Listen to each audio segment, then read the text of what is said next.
¿Conoce la obra del maestro Luis Villoro? Sí. ¿Qué obras ha leído? Mira, lo conozco porque es uno de los escritores del siglo pasado, contemporáneos, importante. Conozco algunos ensayos de él sobre la filosofía de la historia en el mundo griego, y algunos otros trabajos sobre indigenismo en América Latina. Bueno, he conocido algunos textos que de hecho lo estamos viendo ahorita en didáctica. Filósofo mexicano muy destacado, de los contemporáneos, de los baluartes que nos quedan aquí en la universidad, egresado de acá mismo, y algo es sobre la pérdida del centro en el hombre, es creo que uno de los títulos de él, y bueno, es una obra muy interesante. Es uno de los pensadores más importantes que tenemos en la Facultad de Filosofía y Letras, no solo por su obra, que es ampliamente conocida, sino por su calidad de maestro. Lo que ha hecho el maestro Villoro a las distintas generaciones que nos tocó la fortuna de ser alumnos de él, es que nos haya enseñado a pensar, que nos haya enseñado a dudar, que nos haya enseñado a vernos a nosotros mismos dentro de nuestro propio contexto, por lo cual pues hemos de agradecer la presencia del maestro Villoro en estas aulas. Gracias. Son lecturas complicadas, o sea, no es muy fácil de entender, así como que lo lees y así es esto, como que sin estas explicaciones y eso, bueno, nosotros de la maestra ya cuando nos explicaba, como que ya lo entendíamos mejor. La leí en la clase de Antropología Filosófica, es economista me parece, ¿no? Habla sobre la economía. Pues Luis Villoro ha sido fundamental para la reflexión filosófica en México y bueno, en los últimos años yo creo que ha hecho una obra muy polémica. Además de intelectual, es un hombre muy comprometido con la vida ciudadana de México, participó muy activamente en la protesta, en la lucha democrática de 1968 y en la actualidad está muy preocupado por la condición que viven las minorías indígenas. Digamos, es un gran mexicano, yo creo. Es para mí un gusto y un honor tener en esta ocasión para este programa al doctor Luis Villoro. Luis Villoro es miembro del Instituto de Investigaciones Filosóficas, es profesor emérito también de la universidad, es un hombre muy conocido y reconocido en nuestro medio académico, un hombre de una obra filosófica importante, excelente expositor, maestro, y pues es un placer estar aquí contigo y poder disfrutar Alejandro, de tu conversación. Muchísimas gracias, Alejandro, magnífico. Lo que acabas de decir me da mucho gusto, pero además me da más gusto platicar contigo, que yo conozco algo de tu obra, bastante de tu obra, que has trabajado cosas muy interesantes, que luego quizás podríamos platicar sobre ellas. Claro que sí, muchísimas gracias. Pero mira, yo creo que sería muy interesante para el público en general tener una idea acerca de tu formación y tu trayectoria. ¿Por qué no nos platicas un poquito acerca de dónde cursaste tú la carrera de filosofía, tus estudios? Y después quería yo preguntarte acerca de esta persona este filósofo insigne que fue un guía para ti, como fue José Gauss. José Gauss, sí, cómo no. Bueno, mira, yo en mi adolescencia no tenía posibilidad de seguir la filosofía, porque yo pensaba por mi cuenta y tenía muchos problemas filosóficos ligados con la religión. Yo era entonces muy religioso. Religioso no en el sentido de que fuera católico, no en esa época. Más bien tenía problemas de qué era la religión y en qué consistía y cuáles eran sus fundamentos. Y entonces yo empecé a estudiar otra cosa, empecé a estudiar biología, una ciencia biológica, pero no tenía todavía la intención de dedicarme profesionalmente a la filosofía. Fue después, cuando empecé a seguir las clases del doctor Gauss, José Gauss, un filósofo español refugiado en México, insigne, Y él, José Gauss, fue el que empezó a darme clases de filosofía. José Gauss era un espíritu muy crítico y entonces a mí me venía muy bien eso, porque yo tenía ya muchas dudas sobre todo y sobre todo sobre la religión, como te dije. Y esas dudas me despertaron a mí mucha curiosidad por muchos problemas filosóficos. Y en las clases de José Gauss, que no las seguí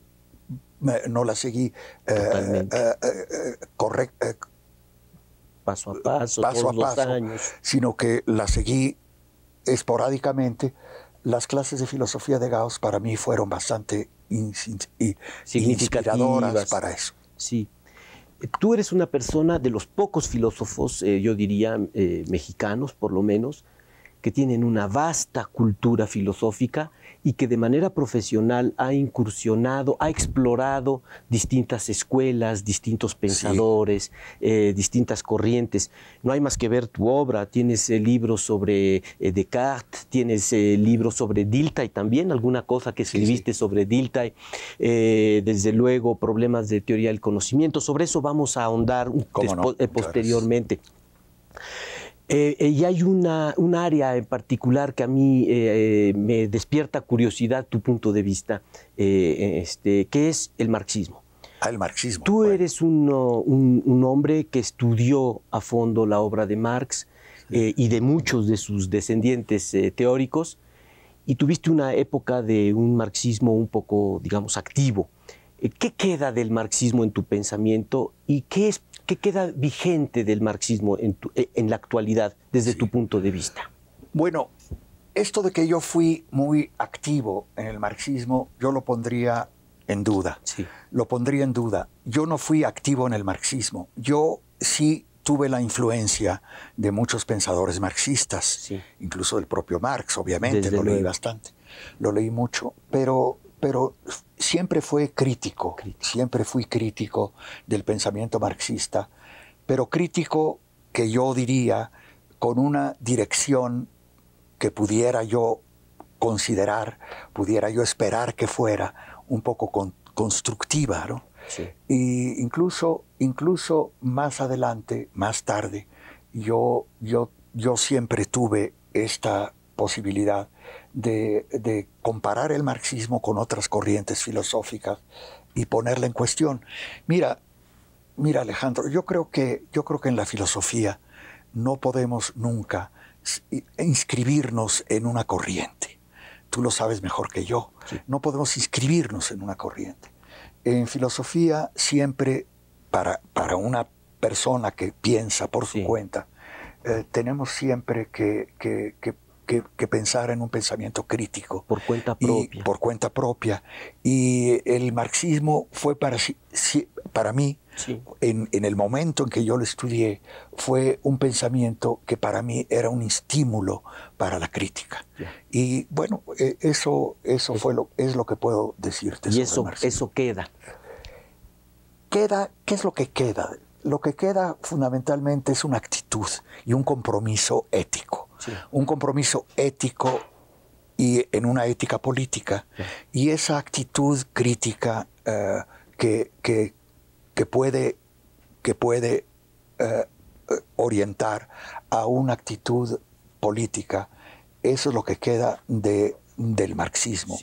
Que en mi caso particular, esa actitud crítica del marxismo me influyó a tener otras actitudes de tipo ético, de tipo moral, con la sociedad mexicana contemporánea.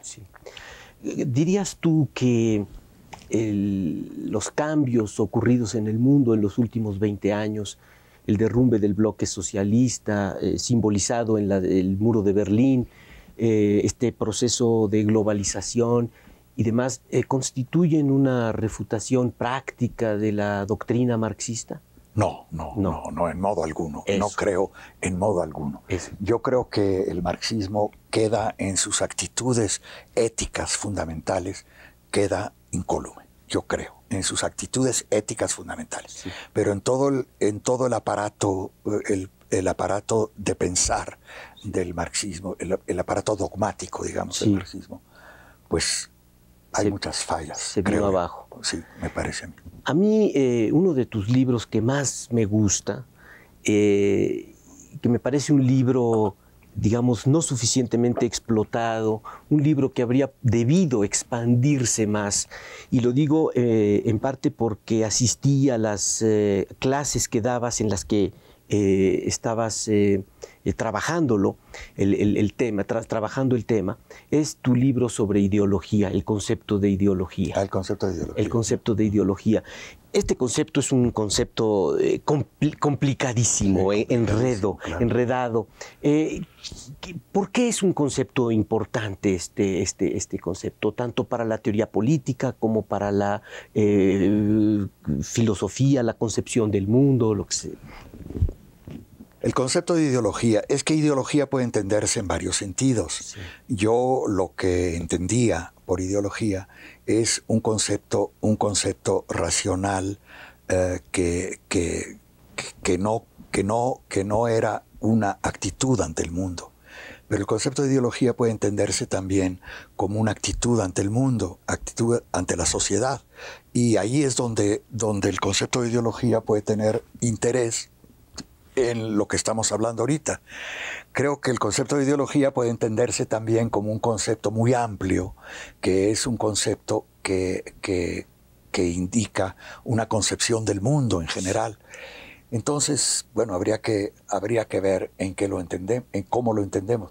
Pero yo creo que el concepto de ideología fundamentalmente es un concepto crítico, es un concepto, ideología en el sentido de que estamos hablando, es un concepto que pone en cuestión las raíces mismas del pensamiento social y político. En ese sentido podemos entenderlo. Entender el concepto de ideología. A mí me parece, Luis, que tú eres de estos pensadores que de alguna manera han tratado de unir, por así decirlo, la teoría y la práctica. Has trabajado en cuestiones de teoría política, de filosofía política, porque hay un interés por lo que está pasando en nuestra sociedad, en nuestro mundo. Tu trabajo más reciente tiene que ver con el poder, la organización social, los requerimientos que ahora a los que estamos expuestos para poder conformar una nueva sociedad y superar los retos que estamos padeciendo. ¿Es correcta mi apreciación? ¿Hay este interés por teorizar sobre temas políticos concretos? Bueno, yo diría que en toda historia, en toda biografía personal y en toda historia del pensamiento, hay varias etapas. Y yo creo que la etapa de que estás hablando corresponde a la última época de mi pensamiento. Corresponde a un pensamiento sobre los valores éticos, sobre los valores morales, los valores éticos. Yo esa etapa la consideré en un libro que se llama El poder y el valor, que es uno de mis últimos libros. Pero ese concepto del poder en la sociedad y en la política es un concepto que viene para mí desde mucho antes. Viene para mí desde la época en que yo era joven, donde realmente me impactó mucho, aparte de los problemas de que antes te hablaba, de los problemas religiosos, me impactó mucho el problema de la pluricultural de nuestra sociedad, la constitución pluricultural de nuestra sociedad. Ahí es donde empecé a reflexionar en relación con la identidad del mexicano. Empecé a reflexionar sobre los problemas del indigenismo. Y entonces yo creo que esa es la primera etapa. La primera etapa de mi pensamiento está dirigido también a problemas éticos, pero dirigido fundamentalmente a la pluriculturalidad de nuestra sociedad, que es una pluriculturalidad que a mí me llamó mucho la atención por indicarme un gran problema de la miseria y de de las comunidades que padecen esa miseria, que eran las comunidades indígenas. Y ahí empezó mi primera obra.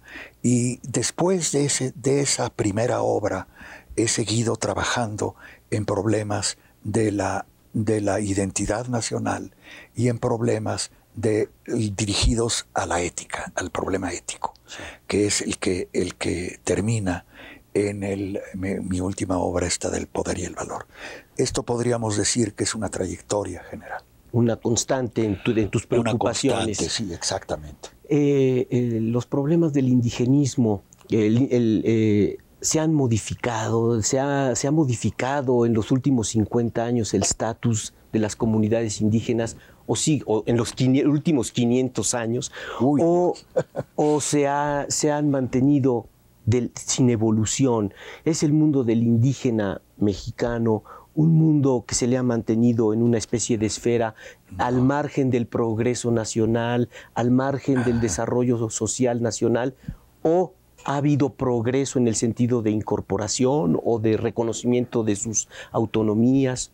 ¿Cómo? Es muy buena pregunta. Yo creo que la pregunta solo puede contestarse en el sentido de que han manifestado los propios indígenas. Las comunidades indígenas tienen como problema fundamental el no reconocimiento por parte del Estado. El Estado nuestro es un Estado que no reconoce fundamentalmente la identidad de los indígenas, de los pueblos indígenas. Y esto da como consecuencia una rebeldía. El problema de los indígenas no puede entenderse más que como un problema de rebeldía frente al Estado mexicano. Y yo creo que ahí entra la cuestión que tú decías, ética y política. Una ética nacional no puede existir sin el reconocimiento de nuestra multiplicidad cultural y el reconocimiento de los pueblos indígenas, y sin el reconocimiento de su posibilidad de rebeldía. Y lo que está demostrando los indígenas ahorita, los pueblos indígenas ahorita, es que son capaces de tener la rebeldía más constructiva que hemos tenido en México. Y la rebeldía más constructiva que está, desde luego, en las propuestas de esta parte de los indígenas, que es la parte que se expresa en el zapatismo, pero que también se expresa en los indígenas purépechas, por ejemplo, en Michoacán, y en otros lados, en Guerrero y en muchos otros lados. Sí. Esta rebeldía de los indígenas no ha sido todavía comprendida y no será comprendida en mucho tiempo por el Estado mexicano, que es un Estado criollo y mestizo, pero que no tiene reconocimiento de la población indígena. Y eso es sumamente paradójico, porque es como una contradicción, es decir, las fuentes de nuestra nación están en este mundo indígena y el Estado erigido en la actualidad no reconoce sus propias fuentes. Así es, no reconoce sus raíces. Sus raíces. Sí, así es. Y esto crea problemas de muy diversa índole. Claro. Y este es un tema tú estás hablando de los temas que nos pueden ocupar en la filosofía mexicana. Sí. Y uno de los temas que nos pueden ocupar, yo mencioné el indigenismo, pero uno de los temas que nos pueden ocupar también, es lo que fue el tema de mi segundo libro. Mi segundo libro fue la ideología de la independencia. Sí. La independencia era el signo de que no podíamos seguir atados a esto que estamos hablando, y que necesitábamos reconocernos a nosotros mismos. Y reconocernos a nosotros mismos quiere decir también reconocer nuestros orígenes. Y reconocer nuestros orígenes era reconocer nuestra dualidad de culturas y multiplicidad de culturas, no dualidad. Y reconocer nuestros orígenes es reconocer también nuestra capacidad de libertad. Y por eso la Revolución de Independencia.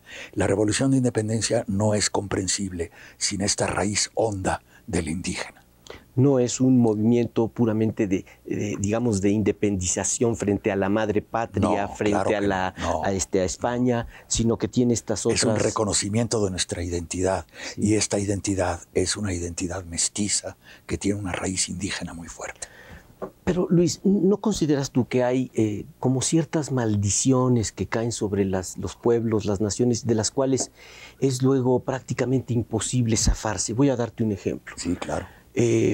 Polonia es un país ubicado... tú conoces muy bien Polonia, claro. Conozco un poco. Viviste en Polonia algún tiempo. Entonces, tengo alguna idea de su situación. Ellos también tienen problemas de otra naturaleza. Claro. Ellos no de identidad, porque el pueblo polaco es muy homogéneo, pero sí frente a sus vecinos. Por un lado están los alemanes protestantes, por otro lado los rusos ortodoxos. Claro. Entonces, parte de la identidad del pueblo polaco es el catolicismo. Claro. Y a fuerza se tiene que manifestar así, porque si no desaparecen como pueblo. Claro. Y esta lucha tiene ya 400 años, claro, y va a durar otros 400 más. Regresando a México, este problema de no reconocimiento del indígena, ¿es un problema que podremos superar, en tu opinión, o es una maldición de estas que nos va a seguir caracterizando? Yo creo que no es una maldición, yo creo que es un problema, no es problema tampoco. Es una situación que solo podemos superar mediante la rebeldía. Perdóname, pero sí, es así. Sí. Solo mediante la rebeldía de los pueblos indígenas auténticos podemos superar esta situación.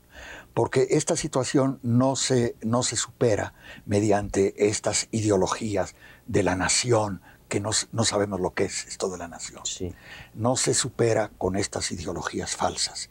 Se supera con... Perdón que te interrumpa, ve cómo estás usando el concepto de ideología en este momento. Bueno, claro, sí, bueno. ¿Sí? Bueno, sí, pero este problema se supera con una actitud de rebeldía frente a la opresión que han sentido las comunidades indígenas. Y un problema de rebeldía nos lleva al segundo tema, al de la revolución, sí, que también es una revolución en favor de la libertad que produce, que tiene como causa una rebeldía. Sí. Y desgraciadamente en México no somos conscientes de eso. Sí. Y no somos conscientes de eso porque vivimos... No podemos ahorita ponernos a discutir sobre eso. Claro. Pero es evidente que no tenemos conciencia. Sí. En las comunidades zapatistas sí hay conciencia de eso. Aquí hay un tema marxista que me parece a mí que se introduce. Tú recuerdas que para Marx el proletariado encarnaba los intereses no nada más del proletariado, sino de la humanidad en su conjunto. Claro. Y la emancipación del proletariado era la libertad de todos. Diríamos mutatis mutandis que la libertad del indígena, la recuperación de su libertad, el reconocimiento de su estatus, es también la liberación del criollo, del mestizo, de todos nosotros. No. Yo creo que allí hay... Y no quiero referirme al marxismo, porque el marxismo ve este problema desde una base fundamentalmente de ideología económica. Sí. Y lo que estamos hablando ahorita es más bien de un conflicto, no digo racial, étnico, pero un conflicto cultural muy fuerte. Ya. Y esa parte de la cultura no es una parte fácilmente estudiable en la perspectiva marxista. ¿no? Y el problema de los indígenas es un problema de necesidad de reconocimiento en la nación de su propia identidad. Y eso implica rebeldía. Y eso implica un rechazo cultural muy fuerte. Y ese rechazo cultural tiene que conducir a una conciencia de la propia identidad del mexicano. Sí. Porque desgraciadamente en México tampoco tenemos una conciencia clara de cuál es nuestra situación como mexicanos. Claro. Y creo que allí la conciencia de la oposición de los pueblos indígenas frente a la falsa nacionalidad mexicana es muy importante. Sí, la nacionalidad mexicana no es una nacionalidad de pasaporte o de acta de nacimiento, es otra cosa. Claro. ¿Qué perspectivas, Luis, le ves tú qué valores hay involucrados en esto? ¿Qué valores se están realzando en el movimiento zapatista, en el movimiento indígena? ¿Y qué valores están siendo rechazados? Yo creo que lo que está Sí, lo que está siendo testigo del movimiento zapatista y del movimiento indígena en general, una de cuyas partes es el movimiento zapatista, lo es fundamentalmente una necesidad de reconocimiento de que somos una comunidad. La idea de comunidad es muy importante. Eso. La idea de comunidad se ha perdido en México. La idea de comunidad es una idea que todavía sigue siendo, dando el sentido de las comunidades indígenas. La idea de comunidad es una idea muy importante, ética, que no es ya la nuestra. Luis, vamos a hacer una breve pausa sí, cómo no. Retomamos nuestra conversación en un momento.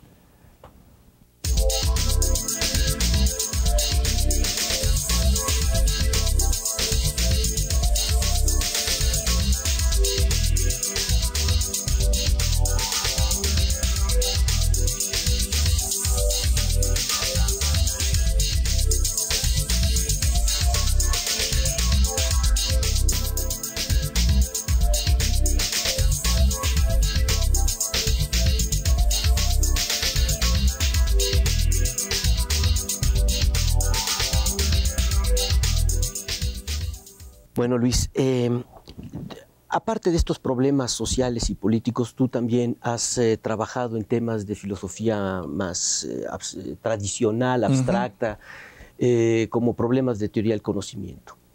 De hecho, tienes un libro de teoría del conocimiento, un importante texto, que es Creer, Saber, Conocer. Sí, Estos son conceptos epistémicos fundamentales. Y ahí hay toda una discusión sobre los fundamentos del conocimiento, los alcances del conocimiento, etc. ¿Cuáles serían las tesis más importantes de tu libro, el eje, la columna vertebral de tu libro? Columna vertebral. Yo no creo que haya una columna vertebral, pero en fin, ciertos temas que están ligados unos con otros serían fundamentalmente temas que ligan el conocimiento con la ética, con la moral. Creo que eso es una línea fundamental de mí. El libro en cuestión de que estás hablando, el libro del Creer, Saber, Conocer, sí. Nace de una preocupación sobre conceptos epistémicos que conduce después, al final del libro, y bueno, en el curso del desarrollo del libro, conduce a problemas éticos, problemas morales. Sí. Y problemas morales que están ligados con la política. De modo que en realidad es una corriente bastante coherente en lo que yo puedo pensar. Sí. Y fundamentalmente la preocupación que me llevó a ese libro en el campo del conocimiento de que estás hablando, es una preocupación que también está ligado a los valores éticos, sí. Porque es una preocupación sobre el conocimiento que no considera el conocimiento con un paradigma puramente de un conocimiento científico como tal. Es una labor del conocimiento que en lo que yo traté de definir, sí, como un conocimiento personal que es un conocimiento ligado a los valores. Y ese conocimiento ligado a los valores, naturalmente, yo traté de que fuera un conocimiento con una justificación teórica suficientemente racional y suficientemente rigurosa. Yo traté de que fuera así. Y ese conocimiento pretendidamente racional y riguroso es un conocimiento que me llevaba a plantear los problemas éticos a partir de la teoría del conocimiento. Ya. Bueno, pero tú estarás de acuerdo en que tu posición es controvertible. Sí, claro, terriblemente controvertible, afortunadamente. Sí, ¿verdad? Porque, digamos, entraría en conflicto con muchas corrientes de pensamiento también sólidamente establecidas, fuertemente argumentadas, que irían en un sentido distinto al tuyo, por no decir contrario. Claro. Voy a dar un ejemplo. Consideremos el emotivismo. Esta escuela de ética, de filosofía analítica, de ética analítica, que nos explica el significado de los términos morales, de los términos evaluativos, en términos de emociones, de actitudes, de gustos, disgustos, rechazos, inclinaciones. Es la escuela descendiente de Hume que arranca de ahí. Y esta escuela, que tiene un fundamento sólido en una teoría del lenguaje, que considera que el principio supremo de significación es la verificación y el principio de verificabilidad, y que en el caso del discurso ético no tenemos posibilidades de verificar o falsificar nuestras aseveraciones. Termina pues con una idea de los valores como algo esencialmente subjetivo, algo en relación con lo cual no hay pruebas, no hay demostraciones, reflejan actitudes. ¿Cómo entonces ahí podríamos hablar de conocimiento sin ignorar meramente todas estas escuelas, que además, digamos, habría otras que irían en el mismo sentido? ¿Tú cómo te eriges frente a estas otras escuelas? Bueno, lo que yo llamaba antes, en la conversación que estamos teniendo, conocimiento personal, es un conocimiento en el cual se basan en actitudes. Y el término de actitud es un término a la vez empírico-psicológico y a la vez es un término que puede darnos lugar al conocimiento de los valores. Y el conocimiento de los valores está basado en una cultura. Y esto se liga, entonces, el conocimiento personal está ligado a una cultura determinada. No es un conocimiento que esté ajeno a las categorías de una cultura. Entonces, la filosofía analítica me parece que es una parte de esta cultura y es una parte de la reflexión filosófica, pero que me parece que en la cosa del conocimiento está ligada al conocimiento de una cultura que es mucho más amplia de lo que sería los problemas puramente de una corriente filosófica determinada, me parece a mí. Sí. Esto tendríamos que hablar. Sí, este conocimiento personal del que tú hablas, que se contrapone, según lo entiendo, a lo que sería el conocimiento científico.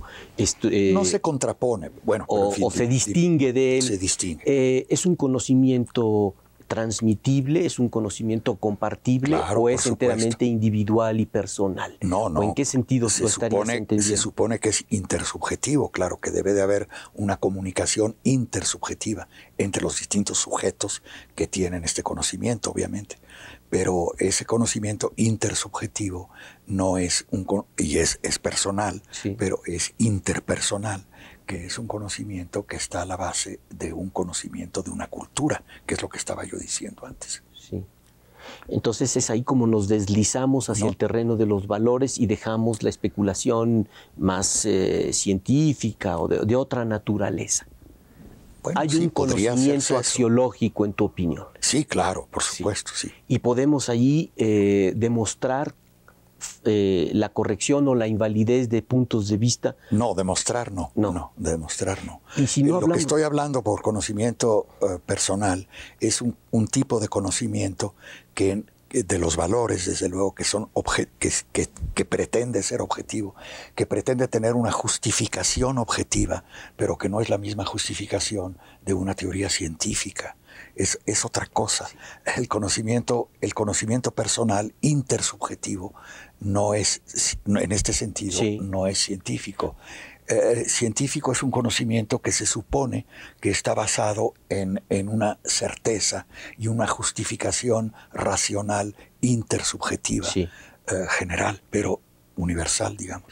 Pero no es el conocimiento personal de que estamos hablando. Y este conocimiento del que tú hablas, hablamos de un conocimiento por analogía, es un nuevo concepto, es un nuevo concepto de conocimiento.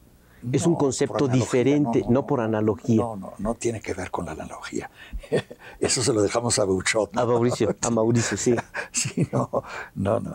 Bueno, es difícil estar hablando de la justificación del conocimiento que no es científico. Es muy difícil. Ese es el punto. Entiendo que tus dudas van en el sentido de si este conocimiento es un conocimiento valorativo o no, es un conocimiento de valores o no. Y si hay valores, tienen que ser valores objetivos, valores capaces de intersubjetividad. Sí. Y un conocimiento objetivo de los valores que está basado en un conocimiento interpersonal es un tipo de conocimiento que sin ser científico puede ser justificable en una racionalidad, puede ser justificable por razones. Por razones, ok, entendí. Pero es muy complicado. Eso es un asunto de debate, además. Sí, mucho debate. Quisiera preguntarte si después de este recorrido tuyo de 60 y tantos años en el terreno de la filosofía, ¿has regresado a problemas de filosofía de la religión, a inquietudes religiosas? ¿Las has retomado o fueron una mera etapa en tu evolución? No han sido una mera etapa. Yo creo que la religión fue siempre para mí un problema de tipo basado en emociones y en pasiones, no en una racionalidad, como tú estás diciendo, sí. Una racionalidad que implique, no se puede justificar mediante una racionalidad.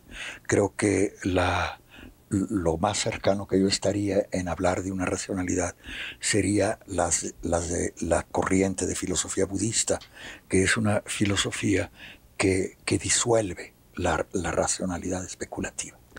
Pero tú descartarías así tajantemente todos estos esfuerzos de los filósofos racionalistas, en un sentido amplio de la expresión, por demostrar la existencia de Dios, sí, por supuesto, este tipo de cosas. Metafísica, eso es metafísica ya obsoleta.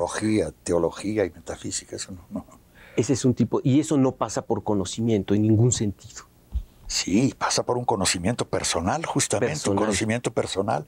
Y conocimiento personal de que estábamos hablando antes es un conocimiento ligado a los valores, y en ese sentido es conocimiento ligado al valor religioso. El valor religioso, que es lo sagrado, y el valor religioso está ligado a un conocimiento personal y a emociones personales y a pasiones personales. No tiene nada que ver con la ciencia, obviamente. Bueno, creo yo. Sí, no, desde luego. Y en la actualidad, ¿en qué estás trabajando, Luis? ¿Cuáles son tus intereses filosóficos? Estoy trabajando. Bueno, ahorita estoy trabajando en una teoría de la justicia, donde se liga las preocupaciones éticas de que estábamos hablando antes, las preocupaciones éticas con una preocupación también de la posibilidad de intersubjetividad ética, desde luego, y intersubjetividad racional también. Sí. ¿Tú eres un defensor de la democracia? ¿Qué se entiende por democracia? No entiendo lo que es democracia. Está bien. Quería preguntarte lo siguiente. Yo entiendo por la propuesta democrática, la propuesta que se inicia con los escritos de los filósofos anglosajones de Locke en adelante. Es el principio del parlamentarismo, las elecciones y demás. Y esto es una propuesta de organización social que parte de allí por condiciones muy propias de eso. Sin embargo, y es la propuesta que está vigente en la actualidad. En el liberalismo. En el liberalismo. Pero frente a eso, tenemos desde Aristóteles, desde Platón, Aristóteles, pasando por Santo Tomás, Kant, los marxistas, la escuela, propuestas de organización política y social diferentes, que por lo tanto no son democráticas. Hay el despotismo ilustrado, hay la idea de que ciertos son los privilegiados del saber los que deben organizar, mandar en una sociedad, y eso no es por votación, sino por formación y por cualidades personales, como en el caso de la República de Platón. Frente a estas escuelas y frente a la escuela democrática, ¿tú cómo te ubicas? Es decir, como un defensor de esta propuesta anglosajona que tiene en Locke, en John Stuart Mill, en Bertrand Russell, sus grandes defensores, y que pertenece a este mundo del liberalismo y de la globalización en la que estamos inmersos, o bien visualizas una organización diferente. No, yo no, no. Yo creo que la propuesta democrática depende de qué democracia estamos hablando. Si democracia es el poder del pueblo, como hemos dicho, pero el pueblo es un concepto, como tú sabes, sumamente vago y diverso. Y lo que tú estás diciendo, estás hablando más o menos de una democracia representativa liberal. Una democracia representativa liberal, como la que está en la mayoría de los países occidentales democráticos y en Estados Unidos, por ejemplo, no es, me parece a mí, la alternativa viable. Lo que es la alternativa viable sería lo que yo he llamado en alguno de mis escritos una democracia comunitaria. La democracia comunitaria es la que une la sabiduría de los pueblos originarios nuestros, que son los pueblos originarios de América, y no solo de la América indígena, y no solo de México, sino del Perú, de Bolivia, etcétera, de la América andina también. Esta democracia comunitaria es una democracia que tiene un proyecto diferente al proyecto de la democracia parlamentaria norteamericana, de Locke y compañía, que es la que tú estás hablando. Es una democracia basada en otros valores y en otras concepciones. Y la democracia comunitaria, podríamos llamarla también democracia participativa. La democracia participativa es una democracia que no está basada en una persona, un voto, que no está basada en un valor individualista.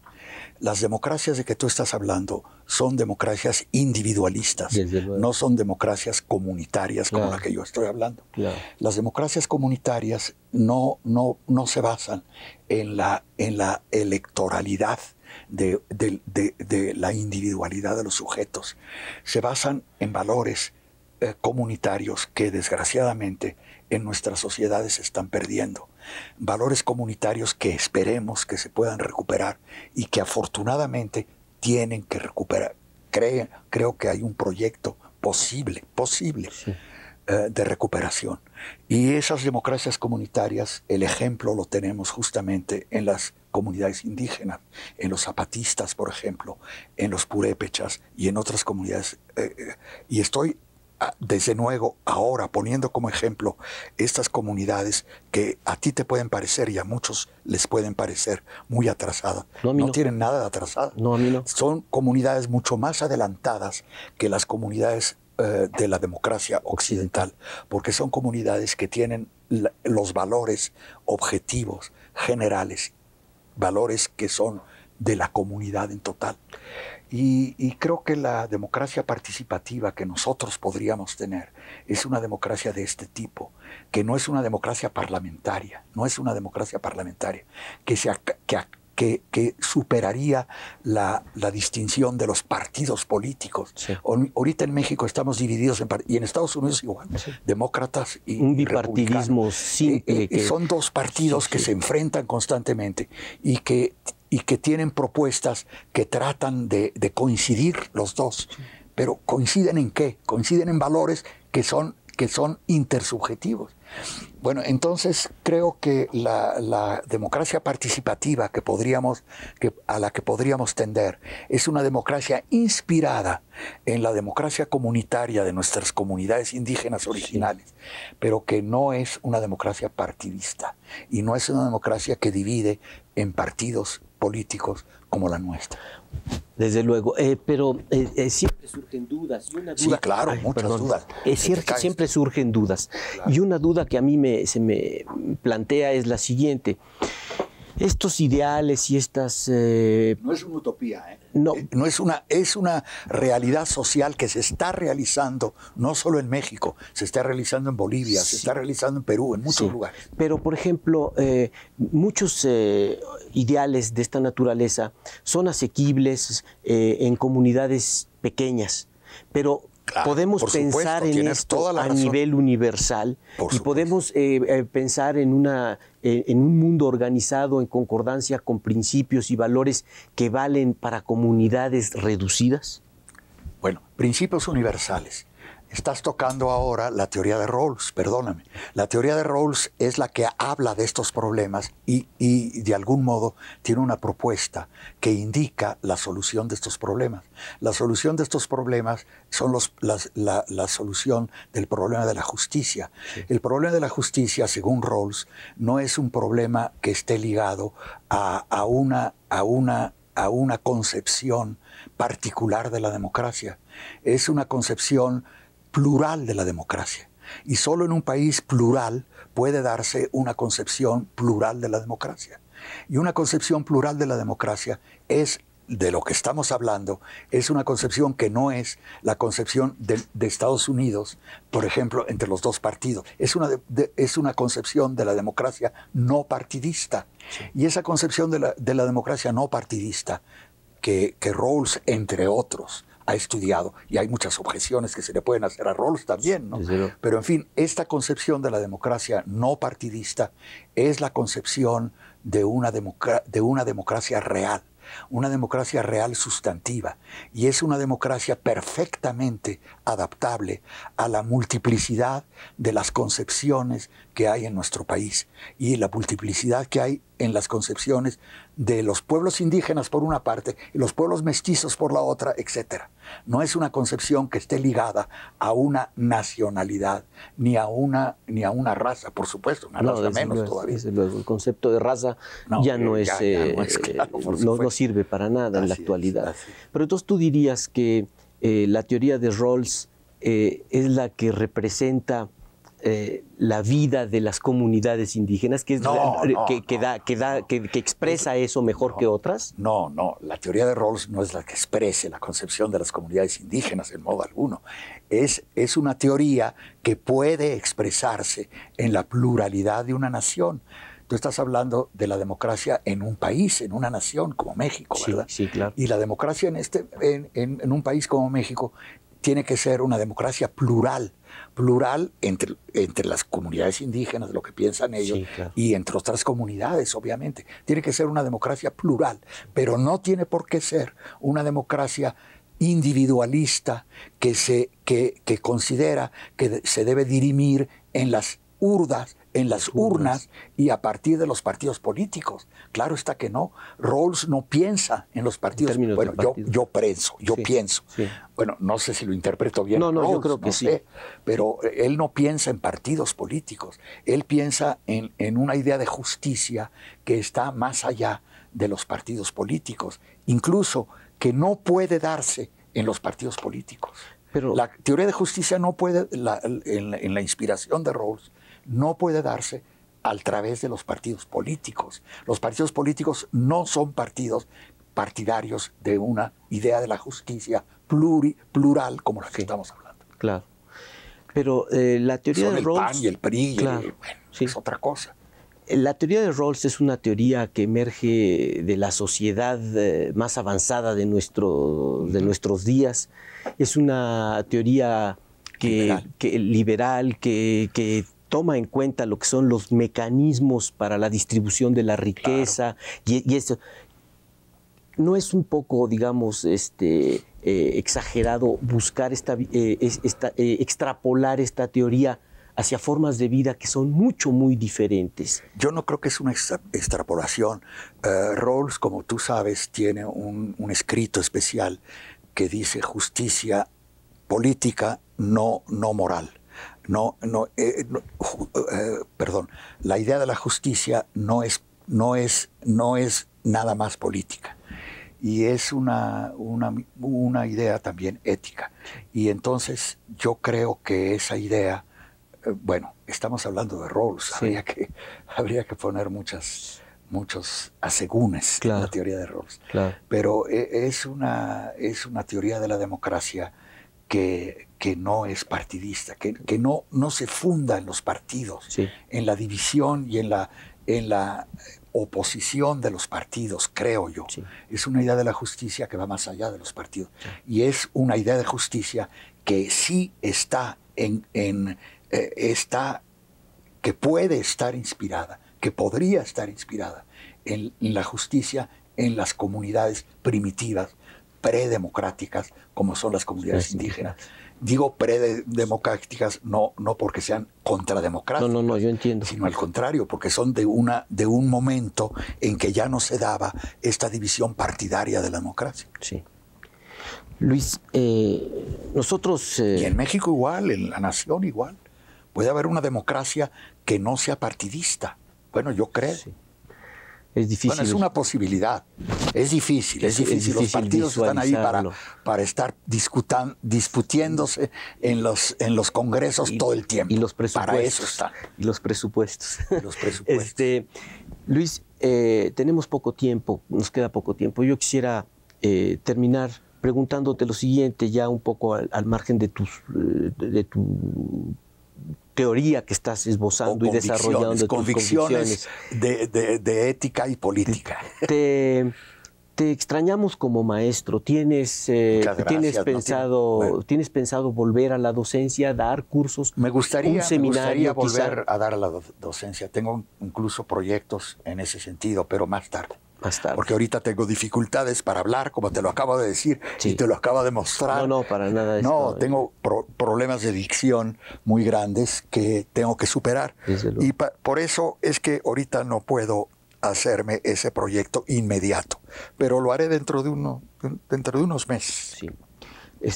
Luis, no sé, quisieras enviar un último mensaje a nuestro público, hablarles acerca de la importancia de la filosofía justamente para poder enfrentar de manera racional problemas concretos como los que nosotros estamos enfrentando hoy en día en México. ¿Cómo no? Bueno, yo creo que la filosofía es más que nada una actitud. Es una actitud de reflexión crítica permanente. Es una actitud crítica que nos permite, que nos debería permitir